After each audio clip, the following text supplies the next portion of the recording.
everyone, my name is Charlie and today I am going to be talking about nothing in particular. I think the biggest news of this week is that for the first time in 4 weeks I left my house. If we are to think about government guidelines, then I could have really been going out and getting some daily exercise every single day for the last 4 weeks. However, the only place I really like to walk is down the canal, and knowing the type of people I live around, I know that as soon as I got on that canal, even though it would be relatively quiet, usually, due to the current conditions, it would be absolutely packed. Apparently I was right. I'd heard last week that they actually closed the canal, they weren't letting people walk down it unless they lived on it. I don't know how true that is, I haven't been to check, but and because I like to be a responsible citizen, I chose to stay home all this time. We have a bit of land nearby, fields, where we keep our sheep. And this morning my sister said to me, as my dad has been repeating for the last 4 weeks, why don't you just drive up and walk around the fields?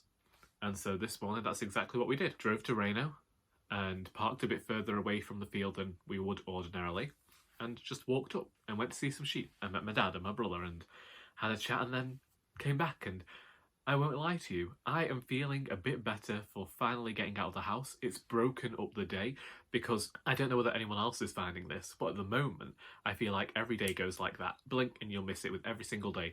There is no change, so everything moves incredibly quickly. I wake up in the morning and then I do a bit of learning on Duolingo, I read for a bit, I try and get a video edited, videos recorded, and whilst I've got a tiny bit of writing done in there, I just feel like I can't get anything done. Also, my insomnia is back with a vengeance. So I'm not going to sleep until really late and still only managing a few hours. I'm waking up late in the morning, which isn't helpful to anybody. And I feel like if I haven't achieved something by midday, then I'm not achieving anything throughout the rest of the day. It's been strange, and so I was glad to finally leave the house. I did get some footage for you, so that may be there. I just feel like the countryside and sheep will bring a smile to anybody's face. Another thing that I need to talk about, the stack of books behind me got bigger. I'll tell you what happened. Yesterday, I went in search of some poetry collections. I wanted to read a bit of Simon Armitage,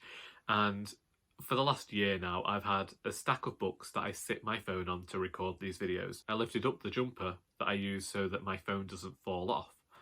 And not only did I discover some books that should have been over there because I hadn't read them, but I discovered the copy of Cloud Atlas that my friend lent to me in 2011, and I thought that I had returned to her because I got my own copy. As you all have seen, I've been talking about this book for ages now.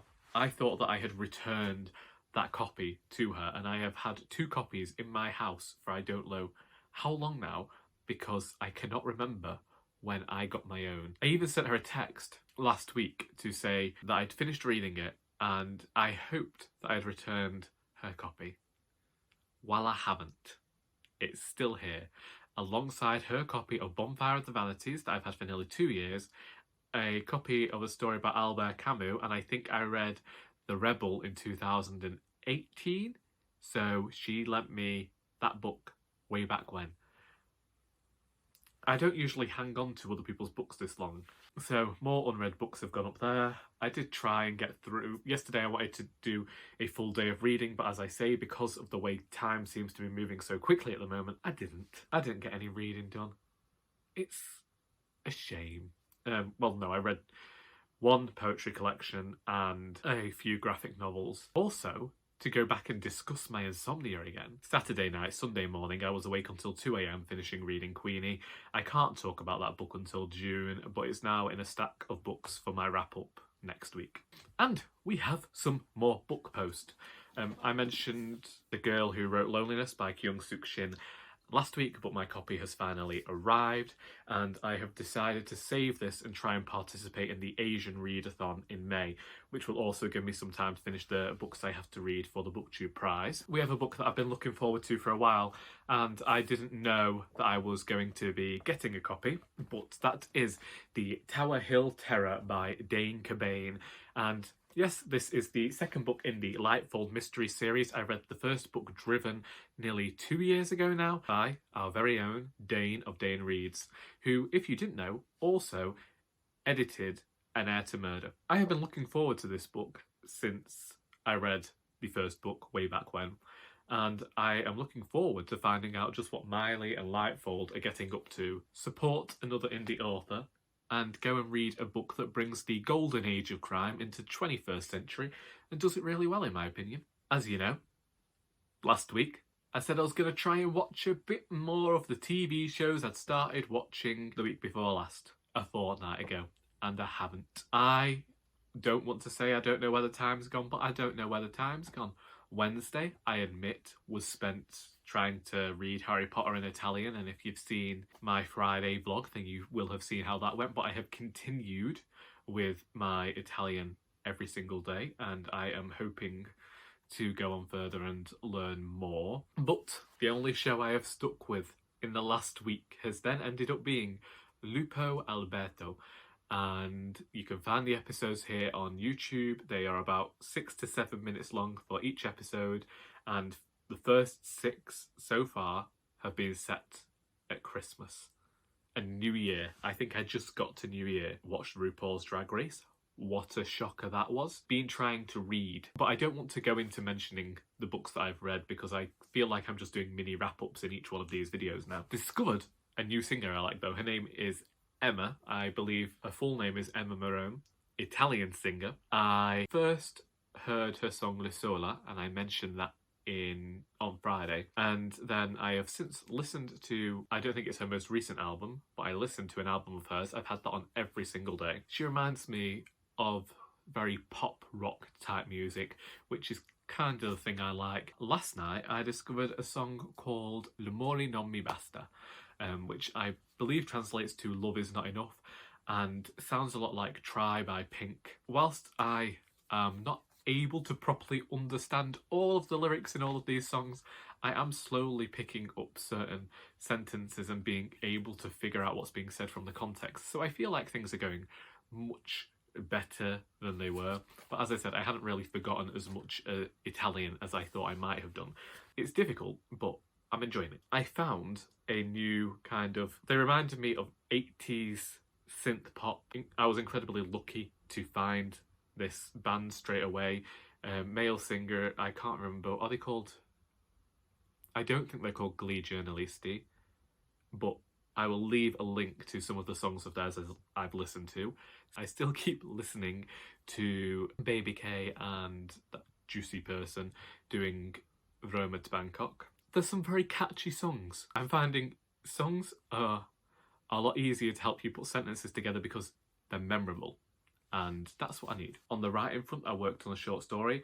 I read Seeing Stars by Simon Armitage yesterday, what is called a poetry collection, but I feel is more a series of short fictions and monologues. It didn't read like poetry to me. Maybe, I don't know what he was going for with it. I enjoyed what I was reading, but I wouldn't have called it poetry. I'd have called it flash fiction or short fiction. It got me wanting to write more absurd things again. I can't do that at the moment, but I've had a few ideas. I've been noting them down this week.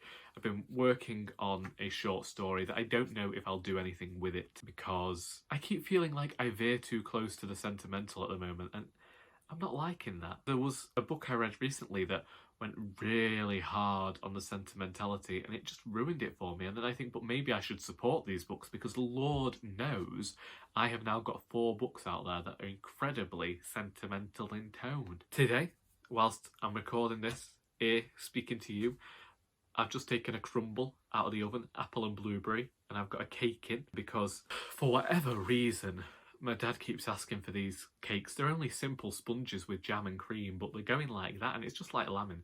It's what happens around lambing. They have such long days that when both him and my brother get home, they just want really sugary, horrible foods.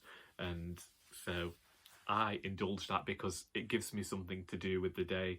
And to make a cake, it's just easy, isn't it, really? You just throw everything into the mixing bowl, shove it into 2 pans, hope for best, and cover it with enough jam and cream that nobody notices any problems.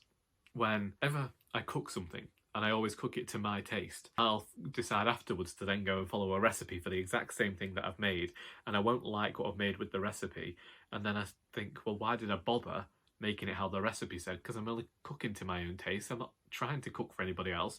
if I'm cooking for other people, then I do change things a bit. Like I put less salt in because certain people don't like things as salty as me.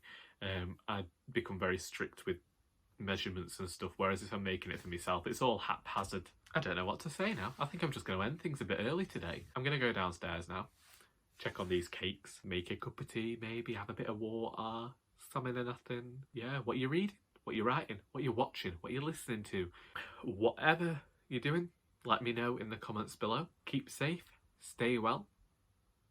I hope you got something out of this video besides sheer boredom, and until next time, that just might be all.